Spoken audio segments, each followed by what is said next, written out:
those are promoting their products in India are trying. As soon as AI was introduced to the general public, there was an inflow of AI systems and AI tech into digital audio workstations.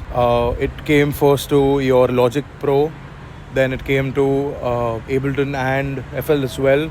And before this, there was another period, which had AI powered generative audio workstations.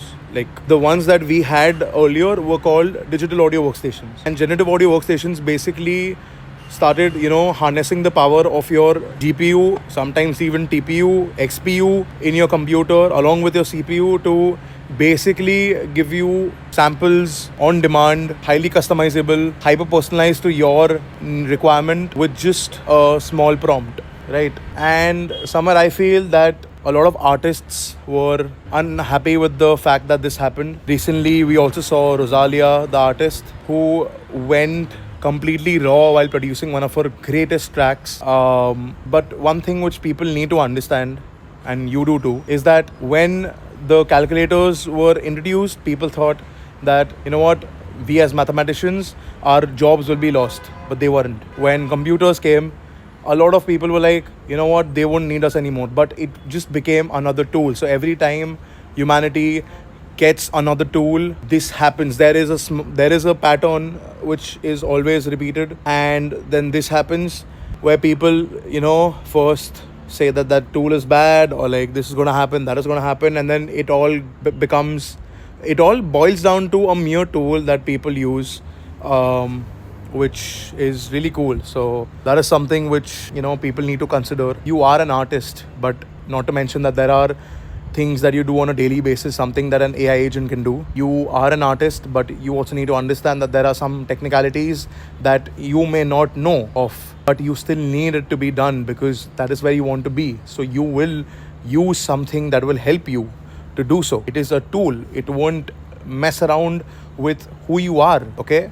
The kitchen doesn't decide what kind of a cook you are. You decide how much you want to let the information in your brain, how much do you want to let in. That is what decides. And how much do you want to use. That is what decides what kind of a producer you can be or you want to be.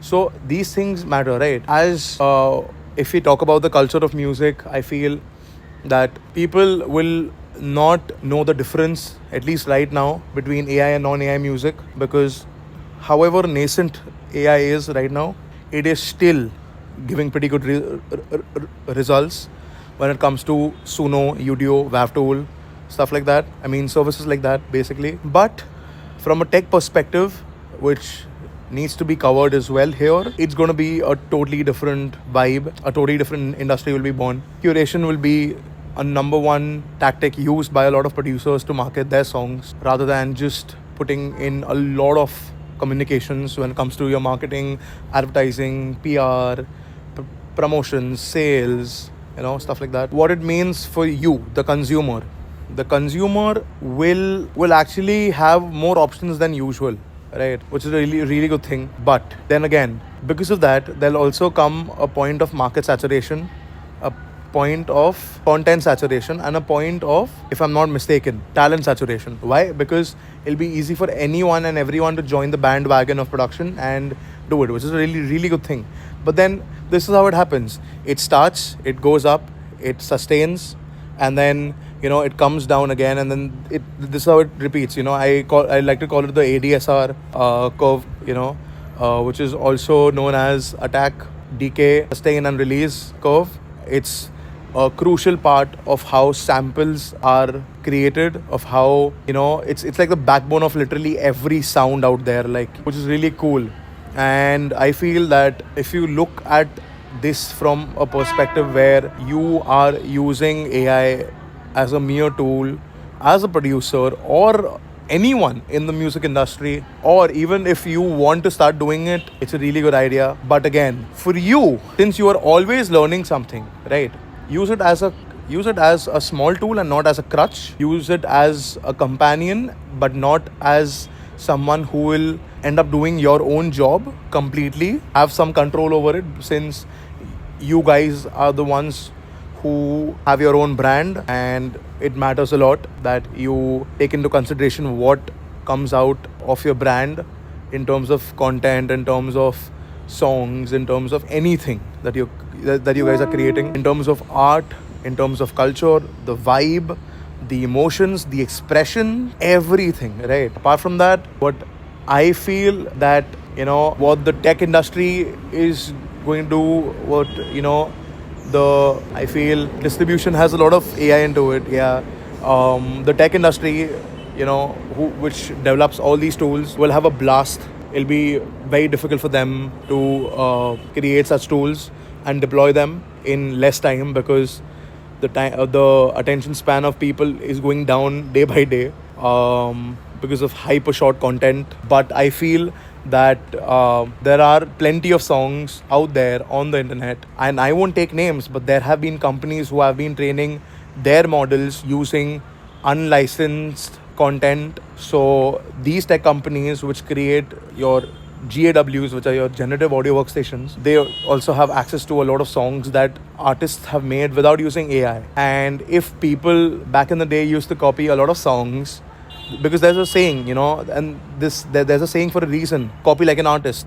If people have been doing that before the advent of AI, and now AI is there, people will still be doing that, but in a different way. The execution will be completely different. It still shouldn't stop you to basically just, try to give it your own twist, right? Like how, let's say, for instance, you have ChatGPT, you write something, you write an essay, and then, you submit it to your teacher, and then your teacher is like, bro, this is plagiarized, so, I can't give you any marks. But then the next time what you do is you create an essay from ChatGPT, you paraphrase it, and then your teacher is like, oh wow, you really know a lot, that's a really good essay that you have written, something like that. Like that is what you do, like, add your touch to it, add your this thing to it, because that's what even remixes are, that's what even flips, bootlegs, mashups are. So if you're an artist, this is what you will do, or you will end up doing, because you eventually need an outlet, you eventually need a platform to express yourself. Just don't use it as a crutch. All said and done, if you're new to this channel, please subscribe.